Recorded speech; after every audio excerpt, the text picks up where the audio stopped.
Hi guys, welcome back to my YouTube channel. ඉතිං husband ලංකාවට ආපු වෙලේ අපි තීරණය කරගෙන හිටියා අපේ වෙඩින් ෂූට් එකයි හෝම් කමින් ෂූට් එකයි කරනවා කියලා. මොකද හස්බන් ඉස්සෙල්ලාම රට යද්දී අපි එන්ගේජ්මන්ට් එක අරගෙන ගියේ. ඒකෙත් මම ෆොටෝ ටිකක් අන්තිමට දාන්නම්. ඉතිං අපි ඊට පස්සේ හිතුව බොරු වැඩක් වෙඩින්න එකක් ගන්න එක කියලා. ඉතිං ඔය අපි හට මෙහාට යන වීඩියෝස් තමයි තියෙන්නේ. ඊට පස්සේ මේ තවත් දවසක් එයා යාටම කියලා බයික් එකක් ගත්තා. එයාගේ දුක් මහන්සියෙන් හම්බ කරපු සල්ලි වලින් එයා ආස බයික් එකක් ගත්තා. හොනට් එකක් තමයි ගත්තේ. ඇත්තටම ඉතින් වැඩක් නැහැ. අපි දැන් ඒක ගෙදර දාලා තමයි ඇවිල්ලත් තියෙන්නේ. ඒ වුණාට ඉතින් සල්ලි තියෙන වෙලේ අඩු ගානටත් තිබ්බ වෙලේ මේ අපි ඒ බයික් එක එයා ලංකාවට ආපු වෙලේ ගත්තා. ඉතින් මේ ඒක ගන්න ගියපු වෙලේ වීඩියෝ ක්ලිප්ස් වගේක් තමයි තියෙන්නේ. මම ඉතින් දැන් වැඩිය ගොඩාක් කලින් වීඩියෝස් දැම්මේ නැති හින්දා දැන් හිතාගත්තා මොනාරි වීඩියෝ ටිකක් එඩිට් කර කර හරි දානවා. මගේ කලින් තියෙන වීඩියෝස් ටික එඩිට් කර කර මම දානවා කියලා හිතාගත්තා. ඉතින් අපි මේ බයික් එක ගත්ත වෙලේ ඇත්තටම එයා ගොඩාක් සතුටින් ඉන්නේ. දැන් ඉතින් අපි ගෙදර යන්න තමයි යන්නේ. ඉතිං ඔය එක දවසක් මම දැන් මේ දවස් කීපයක වීඩියෝස් තමයි තියෙන්නේ.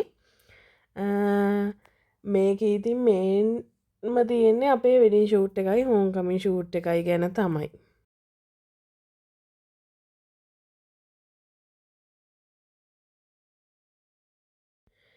ඉතින් මේ තියෙන්නේ තවත් දවසක් වෙඩින් ෂූට් එක දවසේ උදේ තමයි මේ පාන්දර 4ට විතර මේ තව බ්‍රයිඩ් කෙනෙක් එයා අන්දවන්ද හිටියේ. ඉතින් ඒක ඉවර වෙන වෙලාවට තමයි මට එන්න කිව්වේ. මොකද මගේ ලොකේෂන් බුක් කරලා තිබ්බේ උදේ 7ට. ඉතින් මේ අර ඒ ගර්ල් වන්දන ගමන් හිටියේ. ඊට පස්සේ ඔන්න දැන් මාව ඩ්‍රෙස් කරන ගමන් තමයි ඉන්නේ.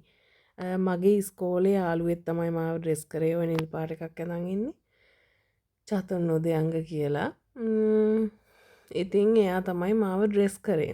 මාව විතරක් නෙමෙයි අපේ ඉස්කෝලේ අපේ ක්ලාස් එකේ ඉගෙනගත්ත ගොඩාක් අයව එයා තමයි දැන් වෙඩින් වලට ඩ්‍රෙස් කරලා තියෙන්නේ. මේ තියෙන්නේ ඉතින් මට තැල්ල තියෙන වෙලේ අර අපි චාරිත්‍ර වලට නැකත් වලට එහෙම කරපු නැති හින්දා මේක ෂූට් එකක් හින්දා ඉතින් එහෙම ලොකුවට වෙලාවල් එහෙම බැලුවේ නැහැ.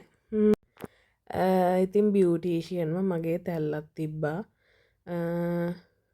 මේ වෙලේ ඔන්න දැන් මාව ඩ්‍රෙස් කරාට පස්සේ මේ කැන්ඩියන් එක ඇඳලා එහෙම ලස්සනට ඇඳුවට පස්සේ මගේ ලුක් එක ඇත්තටම එදා මට මාරම සතුටුයි. මම ෆස්ට් ටයිම් තමයි කැන්ඩියන් එකක් ඇන්දේ.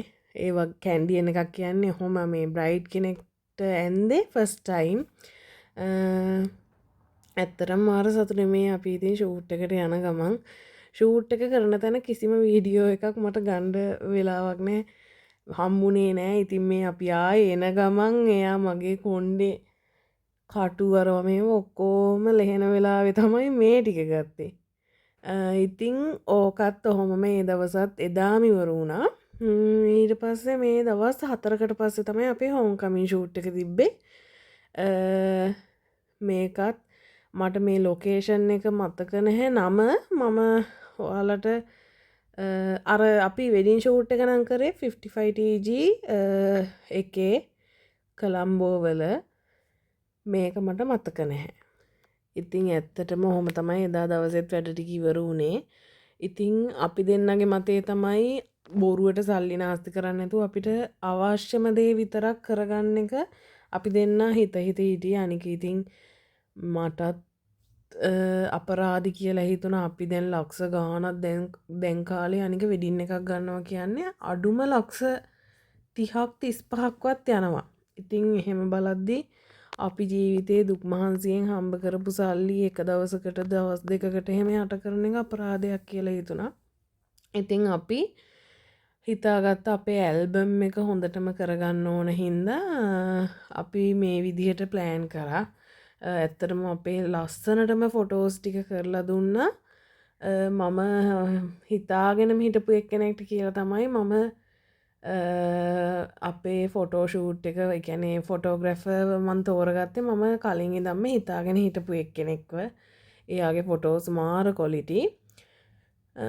ඉතින් ලස්සනට වෙඩින් එකක් ගත්ත හා සමානවම මට ෆොටෝ ෂූට් එක කරගන්න ඕන වුණා, ඇල්බම් එකක් හදාගන්න ඕන වුණා. ඉතින් ඒ හීනේ අපේ හැබෑ වුණා. ඉතින් මං ඔයාලට දැන් ෆොටෝස් දාලා තියෙන්නේ. වෙඩින් ෂූට් එකේ හෝම් කමින් ෂූට් එකේ අපේ අවුරුදු 4කට කලින් ගත්ත එන්ගේජ්මන්ට් එකේ ෆොටෝස් ටිකකුත් මම අන්තිමට දාන්නම්. ඉතින් වීඩියෝ එක ඔයගොල්ලෝ ඉවර වෙනකම් බැලුවට ගොඩාක් thank you. අපේ ලස්සන ෆොටෝස් ටික තියෙනවා, ඒක ඔයාලා කැමති නම් බලන්න. ඉතින් අදට එහෙනම් මං ගිහිල්ලා එන්නම්. මගේ වීඩියෝ එක ඉවර වෙනකම් බැලුවට thank you. like කරන්න, comment කරන්න, share කරන්න. subscribe කරලා නැත්නම් subscribe කරන්න.